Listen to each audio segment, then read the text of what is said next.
আবার আপনার কাছে আসবো বিএনপির সাথে বর্তমান আপনার সম্পর্ক এবং সেইটা নিয়ে আমরা কথা বলবো। তার আগে আমরা একটু জনাব আন্দালিব রহমান পার্থের সাথে আমরা একটু কথা বলতে চাই। জনাব আন্দালিব রহমান পার্থ, আপনি একজন রাজনীতিবিদ হলেও আমি আপনাকে খুব রেট করি একজন রাজনৈতিক বিশ্লেষক হিসেবে, যে মানে যেহেতু আপনি টক শোতে প্রচুর আপনাকে কথা বলতে হয়, অনেক প্রশ্নের জবাব দিতে হয় এবং অনেক ক্ষেত্রে আপনাকে বিভিন্ন ভবিষ্যতে কথা বলতে হয় এবং এর অনেকগুলি আমার স্বীকার করতে দ্বিধা নেই, অনেকগুলি মিলেও যায়।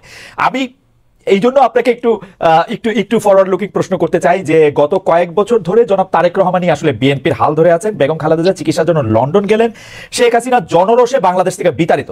রাজনীতির এই পরিবর্তনটা আপনি আসলে কিভাবে দেখছেন? নতুন নেতৃত্বে নতুন রাজনীতির সূচনা কি হতে চলেছে?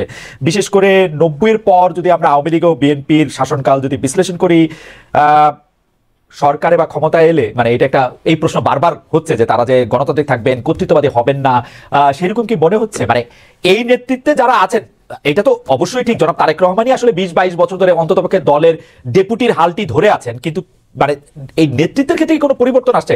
ব্যক্তি মানুষ না, আদর্শের দৃষ্টিভঙ্গির আপনি কিভাবে দেখছেন?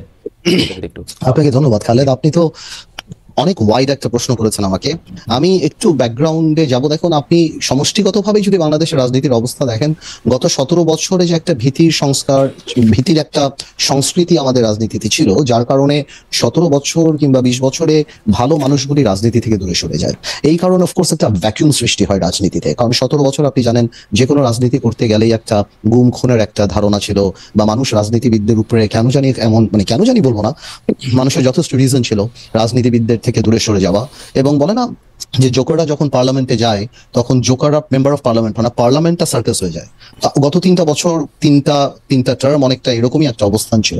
তো এই কারণে, আর তারেক রহমান সাহেবকে নিয়ে আপনি যে কথা বলেন, উনি গত 10-12-15 বছরে যেভাবে বিএনপিকে বিদেশে বসে যেভাবে নেতৃত্ব দিয়েছেন এবং নিচ থেকে উপর পর্যন্ত, সত্যি কথা বলতে উনি আওয়ামী লীগের মাথা খারাপ করে দিয়েছেন। যে বাইরে থেকে সাংগঠনিকভাবে উনার যে নেতৃত্ব ছিল, ন্যাচুরালি বিএনপি ভাঙতে পারেনি, বিএনপি পথচ্যুত হয়নি বা অন্যদিকে যায়নি। তো সেই ক্ষেত্রে দলের মধ্যে এবং আমি মনে করি সারা বাংলাদেশে ওনার একটা আলাদা গ্রহণযোগ্যতা আসছে। এখন বিএনপি সামনের দিকে যদি ক্ষমতায় আসে, তাহলে বিএনপি কি করবে সেটা নির্ভর করে সত্যি কথা বলতে বিএনপির সমষ্টিগতভাবে বিএনপির মানসিকতার উপরে। বিকজ আপনার ডেমোক্রেসি তো অ্যাকচুয়ালি ইজ আ মাইন্ডসেট। আপনি আপনার বিরুদ্ধের কথাকে সুযোগ দিলে ডেমোক্রেসি থাকবে, আর সুযোগ যদি আপনি না দেন তাহলে ডেমোক্রেসি থাকবে না। তো এটা সম্পূর্ণরূপে একটা মাইন্ডসেটের ব্যাপার। এখন বিএনপি যদি ওনার কর্মকাণ্ডে বা বিএনপির কর্মকাণ্ডে যদি সেই রিসিপিয়েন্ট বা ওই রিসিভিং এন্ডে থাকতে পারে বা ওই মানসিকতা থাকতে পারে, এবং এই 17 বছর এত কিছু দেখার পরে যে আপনার রাষ্ট্র পরিচালনায় ব্যর্থতা বা পতন, বা যেটা পতন বলবো না, আওয়ামী লীগের তো, যেটা আমি আপনাকে আনঅফিসিয়ালিও বলেছি যে আওয়ামী লীগ এমন একটা রাজনৈতিক দল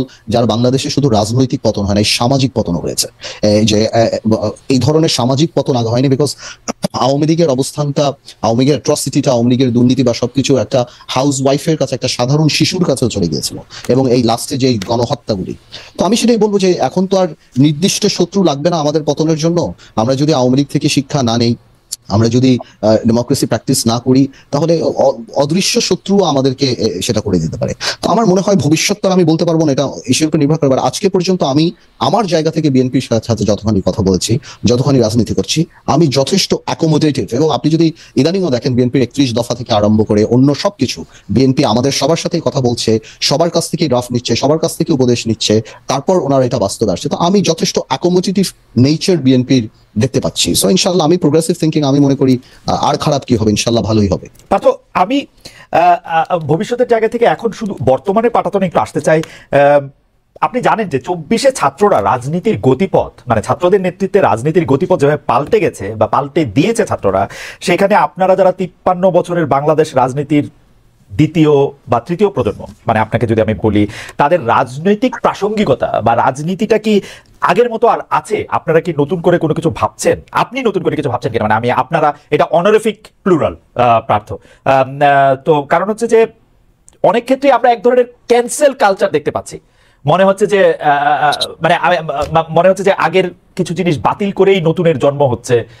সেক্ষেত্রে আপনি নিজেকে কোথায় দেখতে পান ব্যারিস্টার পার্থ? খালেদ, আপনার কথাগুলি অনেকখানি ভেঙে গিয়েছে, বাট তারপরও আমি যতখানি ধরতে পেরেছি আপনার কথাগুলি, your voice is breaking down, so but আমি তারপরও যতখানি বুঝতে পারছি। আমি আবার বলবো, হ্যাঁ আপনি একটু আরেকবার যদি বলেন। পার্থ, আমরা যেটি দেখতে পাচ্ছি সেটি হচ্ছে যে 24-এ ছাত্ররা রাজনীতির গতিপথ যেভাবে পাল্টে দিয়েছে বা তাদের নেতৃত্বে রাজনীতির গতিপথ যেভাবে পাল্টে গিয়েছে, সেই ক্ষেত্রে আপনি রাজনীতির দ্বিতীয় প্রজন্ম হিসাবে নিজের প্রাসঙ্গিকতা ধরে রাখতে আপনাকে কোনো পরিবর্তন আনতে হচ্ছে কিনা, আপনি আগের মতোই আছেন কিনা? বিশেষ করে আমরা না, না। দেখতে পাচ্ছি যে একটা ক্যান্সেল কালচার আমরা স্পষ্ট দেখতে পাচ্ছি, একে বাতিল করে দেয়, একে বাদ করে দেয়, একে ক্যান্সেল করে দেওয়া, এবং সেটা আবার খুব গর্ব করে বলা। আপনি সেটাকে কিভাবে দেখেন বেসর পার্থ? আমি যতটুকু ধরতে পেরেছি, বিকজ আপনার কথা ভেঙে যাচ্ছিল, বাট আমি একটা কথা বলি, ছাত্ররা রাজনৈতিক পথ পরিবর্তন করেনি, রাজনীতির কালচার পরিবর্তন করেনি। ছাত্রদের নেতৃত্বে একটা বড় ফাউন্ডেশন যেটা আগে ছিল সেটার উপরে ছাত্ররা নেতৃত্ব দিয়ে একটা সরকার, স্বৈরাচার সরকারকে পতন করিয়েছে। এটা বাংলাদেশের রাজনৈতিক কালচারকে আপনি কোনোভাবেও কোনো কলমের খোঁচা দিয়ে পরিবর্তন করতে পারবেন না, কোনো আইন, কোনো সংস্কার করে পরিবর্তন করতে পারবেন না, যদি আমরা মানসিকভাবে বাংলাদেশের কালচারকে রাজনৈতিক কালচারকে পরিবর্তন না করতে চাই।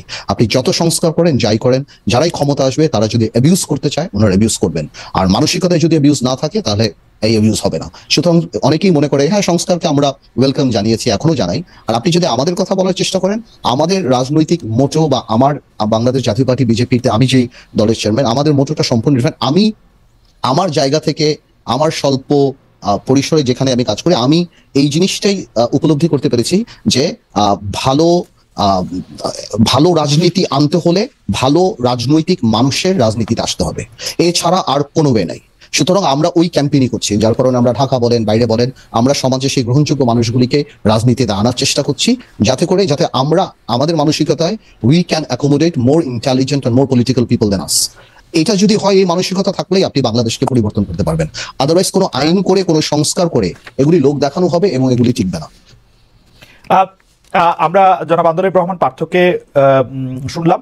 আমরা যখন আবার আন্দোলিব রহমান পার্থর কাছে ফিরবো, তখন তার একটা কোটেশন নিয়ে আমি একটু কথা বলতে চাইবো, তার কাছে একটু জানতে চাইবো যে আপনাকে কোট করা হয়েছে, বা আমি কোট করছি এরকম, যে আমাদের দেশে ভালো মানুষ লাগবে, ভালো মানুষ ভালো হলে সব ঠিক হয়ে যাবে।